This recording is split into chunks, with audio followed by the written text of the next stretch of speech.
Zach, are you trying to show off like the top half inch of your head there? Or? Where's Zach? I can't see. There he is. Yay. Okay. Well, let's take a look at what's going on here. Get the screen straight.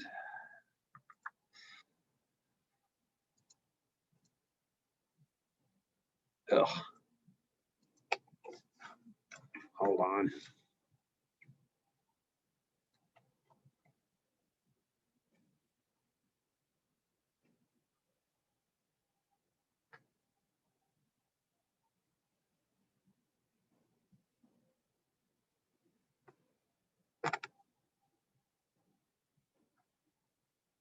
Went to open my tab, instead I exited out.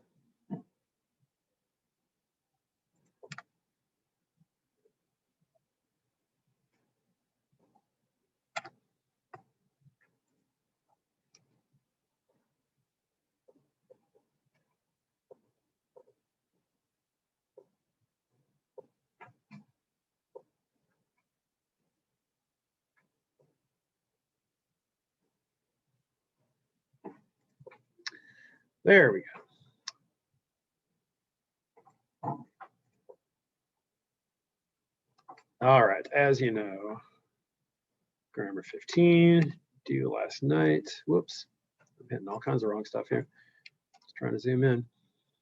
I will post a key later for that. So mostly today, we're just gonna be going over Ozymandias, the work that you did on that. Like last time, I think I might have some people, and I'm not gonna go dig, might have some people finish the work on study sync and you got to the end of the think questions and you didn't hit submit, okay?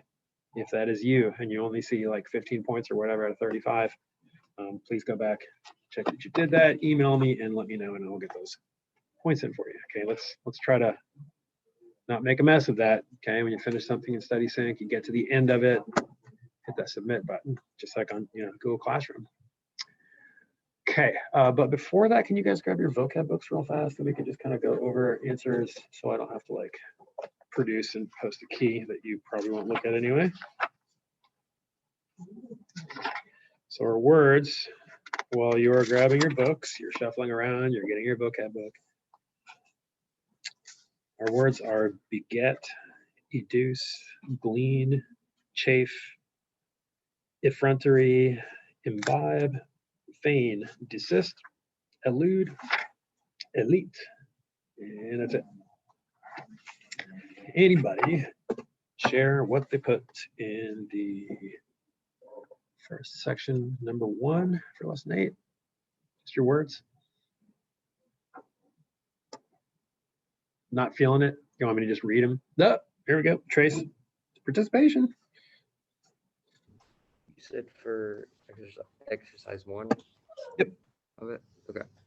I put educe, gleans, beget, feign, chafe, and desist. Very nice pronunciation. Thank you, sir. Educe, gleaned, beget, feign, chafe, and desist. Number 2, somebody else. All right, I'll read the rest because we need to keep moving here. So number 2 should be elite, imbibed, effrontery, and eluded. Skip over sentence completion and look over at the roots. So a terminal would be relating to an end. Terminate would mean to bring to an end. Exterminate would mean to destroy completely. Verify would be to determine or test the accuracy. E, verdict would be a judgment or opinion. And F, democracy would be governed by the people. When people contract disease, it's said to be an epidemic. Oh, what do you know? And then a demagogue is someone who appeals exclusively to people's emotions or prejudices, as in, like bad connotations, not a good way. Some other words are term, determine, terminology, indeterminate, etc. Okay. Okay, done. Excuse me. Creative usage due Monday night next week as usual. I'll post that on Monday to remind you. So let's access our stuff that we did in Study Sync. If you could try to get your eyes on the poem as well as your chart from the study, the Sync TV, maybe talk through that first, and then if we have leftover things we haven't addressed as far as the poem goes, we can go through some of those discussion questions too. My name is Ozymandias, King of Kings. So the first slot, while you are getting there, was the students talk about what the inscription tells them about Ozymandias, and what text evidence helps draw conclusions about his character. Well, between what he says, right? Look on my works, ye mighty in despair. And Ethan here. And words like King of Kings, like the ultimate king, right? Frown, sneer. He's not depicted as being a likable person, right? He's a tyrant. And the theme of the poem that Shelley's really trying to get at certainly has something to do with tyrannical rulers, right? And maybe kind of applying that to his life and times with Napoleon was coming to power when he wrote this, right? Okay, so the next slide was how do the students use the poem's ending to determine how the traveler and the speaker view Ozymandias now. So the kid Liam says something about the round the decay, colossal wreck, boundless and bare, the lone level sand stretched far away. That kind of points out to us what?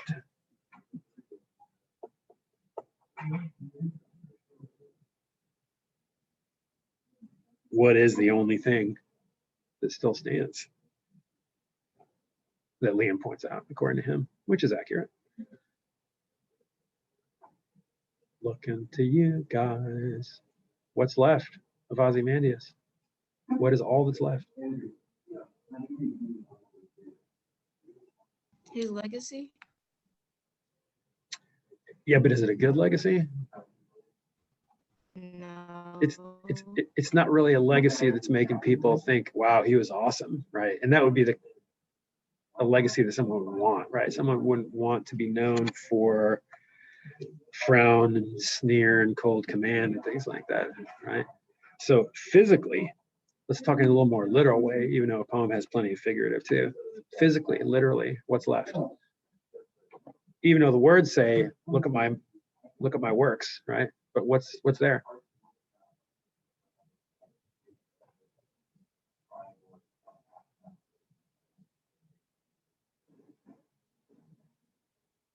Waiting patiently. It's not much. Right? It's pretty much nothing, right? Short little line after that, nothing beside remains. Real impactful small sentence, right? Lone and level sand stretch far away. All that's left of his fractured, stupid, broken face, right? Is not a flattering image that's left. So not much, right? This is his legacy is not much, and it kind of defeats the tone of his defiant statement, almost like he thought he was going to be immortal in like some kind of positive way, but through the depiction of the sculptor and the poem, that's not how it's turned out, right? Okay, so what do they determine as the central theme? I think that the next few slots, I don't think they quite get at it the way that I would get at this poem. They determine the poem's about legacy, what you have versus what you leave behind, but that's a question, right? That's not really a theme. A theme is a statement about that concept. So I think that's the topic of the poem. And then as far as the poem's blend of history and fiction, they learn that Ozymandias was one of the most powerful Egyptian pharaohs. Yeah. It connects the history to his readers to the imagined traveler, the inscription on the pedestals, right? But again, why? Why did Shelley write it during his time? This is long, centuries and centuries and centuries after the Egyptian pharaoh. Well, it's a message, right? To tyrants of his time, specifically Napoleon is what he's getting at. You may not know the surrounding history enough to know that. I think they're off on passions, so I don't really like this discussion because they think they determine the sculptor's passion for art remains stamped on the face of the statue of Ozymandias. Why? Is there another way of interpreting that? That the sculptor those passions read? If he read the passions of Ozymandias and stamped them on the lifeless things, and that wasn't good passions. That was more Ozymandias's. What kind of passions did Ozymandias have? As in, what did he feel strongly motivated by?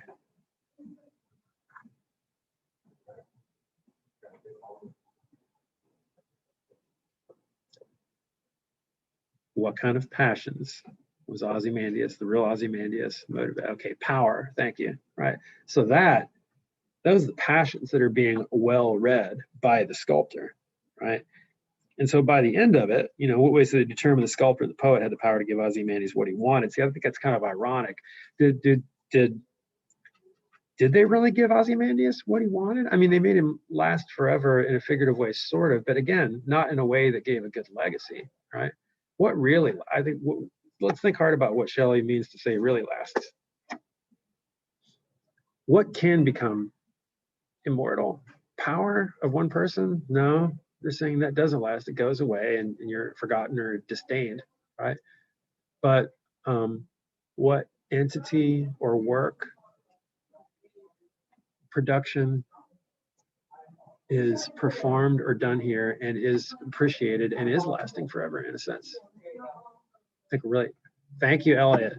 Poetry, exactly. The poem itself is sitting right here after a couple centuries, right? It is like you can, which means you can make something that's not material last forever because it's an expression of a thought, right? What else? There's something else depicted in the poem that can kind of, even if the physical object crumbles, what other statement by someone besides the poet of the poem also kind of lasts in a way through the poem? The work of whom? Not Ozymandias, but The sculptor. the sculptor. Very good. Thank you, Alana. All right, so that, in my opinion, I don't think they quite get out of here. It's kind of a difficult poem. So what's Shelley really trying to say? Well, power, absolute power, comes and goes, doesn't last. People probably won't look back upon you favorably. But artistic statements, sculptures, poems, works of art, those can last forever, right? Like, you know, if it's a painting or a sculpture or something, it might eventually break down. But you still take pictures of it. It's the statement and the creation that are important, and the thought of that, and the memories of that, and mostly the images of that, people contemplating it, that can last forever. And that's kind of a positive theme that comes out of this, even though it sounds like it's mostly just negative about this pharaoh. Okay, I understand that a little bit better by the time we finish here. Let's see if there's anything left over in the think questions. I think we already know how the traveler describes the statue and everything that surrounds it. The inscription on the pedestal, what does the term works refer to? That's a good question. Look on my works, ye mighty in despair. What did Ozymandias, if those were really his words, what did he mean by his works?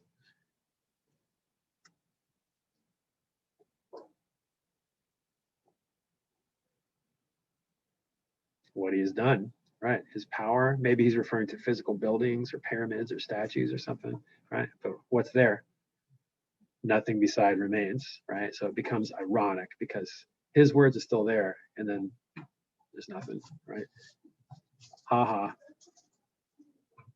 And then the last one, inscription about what kind of person Ozymandias was. I think we've kind of covered that, right? King of kings. He was arrogant, he was mean, he was tyrannical, and then his statements become ironic because he has nothing there to show for it, including himself, except for a negative artistic portrayal of him. All right, nice comments there. You kind of got it, guys. Unless you're finishing making up or pointing out to me some work that you didn't submit, there's no homework this weekend. We don't have any paper going. We're kind of wrapping up something here, and we're going to start looking at some background on the Odyssey, ancient Greek epic, totally different kind of thing, that we'll spend a couple weeks on. So we have some time before we get into 1984, our real novel that we'll spend 4 or 5, the last half of the quarter on. And I'm looking over here at the table, and I've still got 12 novels, people in cohorts who haven't come and gotten them. So we have some time, but if you can try to go ahead and knock that out, so I don't have to start sending out lists of people, to remind you to come get it. You do need to locate and bring in your Of Mice and Men, exchange that. That's my way of getting your book back. Remote people, whether if you're in here live now or maybe watching this later, yours, as I said in the post, are down in the reception area. So you do the same thing. You bring in your Of Mice and Men, find your 1984 with your name on it. Put your name on the Mice and Men book, leave that there, take 1984 with you. Okay? Any questions about that or anything else? And I'm 233 is across the hall from the library if you need any help getting here.